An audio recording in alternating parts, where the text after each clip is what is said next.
Okay, this is a video on how to use the new EZScore. So if you're going to be a scorekeeper, this is some of the things you can look forward to if you are going to be scorekeeping. I'm going to let Gianna take it from here. She's going to show you some of the features that you need to know when you're scorekeeping. Take it away, Gianna. Okay, so when you bring up the EZScore and you're in your first round, you want to make sure, first off, that the teams are on the right color. So say that this team, this is the color that they're given, but when they come in, they sit on green. That's fine. All you have to do is just press swap teams, and it brings them down, and now they're on green. Whenever it does it. Okay, there you go. And then the second thing you need to do is just seat the quizzers. So go on here, and this may not be how they're actually sitting, but for this, it is. Just put them all like that. And it shows red 1, red 2, red 3, red 4. It shows them all so that you can pick it however it needs to be. And then you press OK so that way it will go in. And then you come down here, and you're going to seat them. And 1, 2, 3. That works. And that's how you seat them. It's easy enough. Okay, so then you're ready to quiz. At that point, yep. You're just going to wait for the quiz master to start. You are now ready to quiz. So in a real match, right up here, this is each question. Each one in a real match usually will have what point value that question is going to be. Since this is just a training one, it doesn't. So just say question number 1 is for 10 points. Then we're just going to have him quiz out so that you can see what to do when some quiz is out. So when you get it right, you just click on it once. Yeah, you click and on it shows 10 points. And if they get it wrong, you press. See, it says -5. Yeah. And then if you made a mistake and oops, number 2 accidentally got it, then you just press it again. And it disappears, and then you can go back and give it to the person that was meant to have it in the first place. Then, when you're done with that question, you just go to question number 2, and you press it, and we'll say this one's a 20-pointer. She gets this one, you keep going, and we're just going to keep going until she gets a quiz out.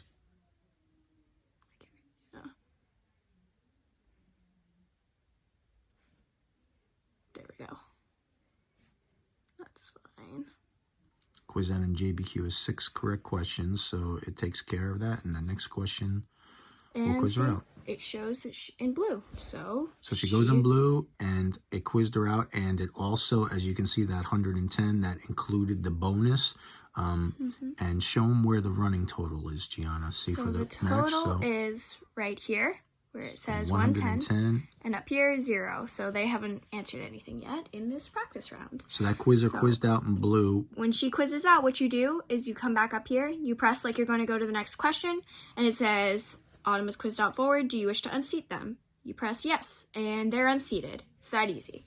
Now we're going to show you what to do if someone backwards quizzes. Now, if there was another quizzer, there's not another quizzer on this team. We'll show you what to do, but if there was another quizzer, you would press the seat button and put somebody else in her seat. But we're going to show you what happens with a team that has more than 4 players. So we're just going to say that they get this one, they get it wrong. The next one is also going to be a 10-pointer. This one, wrong. If it'll work, there we go. And then this one, wrong. So it will go to black when they get a backwards quiz out. Then you just do the same thing. You unseat them. Whenever that comes up, you have to announce, unfortunately, this person got a backwards quiz out, or congratulations, number 2, you got a forwards quiz out. But after that happens, if there's a substitute on that team, you go down to seat. And so she backwards quizzed out. So one of these 2 are going to come in her place. So we'll just say she is. And you press OK, and they're in the place. And so they automatically put her in there, so you can just keep going now. Yeah. And we're just going to give that to them, and then if it'll work, and then we're just going to go all the way to the end. So we'll show you what happens at the end after question 20. If there's no tie, you can see the running total is what? Is 110 to 5. Okay. So this is at the end of each match, you will go to the coaches, you will show the scores, and make sure you have the same thing. That's all. It's not showing the button. There is right a now. button called Team Verify. We're going to show you what that looks like in a real match momentarily. And also this one error purple button. Point to that, Gianna. Yeah, that's not on there. I don't know why that's that's on just because it's a on training there, thing. It's just so different. So when you're done, Team Verified, you go to the top announce to winners. announce winners, and it shows you this. This is how you announce it. And this is how you would announce it. Second place individual high scorer with 20 points was Jackson. And then, let everyone clap for them. And then first place individual high scorer with 110 points was Autumn. Let them clap for them. And you could say first place team with 110 points was Believers of the Word, and second place team with 5 points was Double Edge. And then you let everyone clap for them, and then you come down here, you press Mark Verified, and next round. And this wouldn't actually happen. So we're just gonna explain real quick the other buttons there. Okay, so in the middle of a match, timeouts happen sometimes. And so if someone calls a timeout, you come here and the green team calls timeout. You just press it so that you know that they have used one of their 3 timeouts. If I didn't realize and I made a mistake, and the red team was actually the one that called the timeout, you just press that like it was an accident, and you come up here and do that. And whenever they have used all 3 of theirs, you have to say, just so you know, green team coach, you have used all of your timeouts. And many times they will also, if you have 2 timeouts, they may say you only have 1 more timeout left. So you can let them know that too, okay? All right. And now we are judges ruling. There's Yes. judges rulings on there too.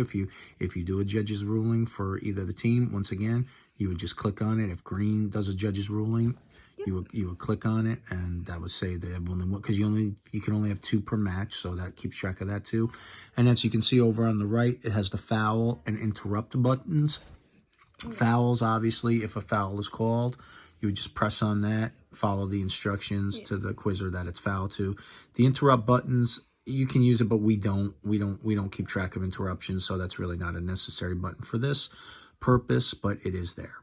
Okay, so let's show you what that Team Verify looks like. We're going to go to a actual match and just show you. This is what the screen will actually look like when you sit in front. As you can see, it's got teams in there.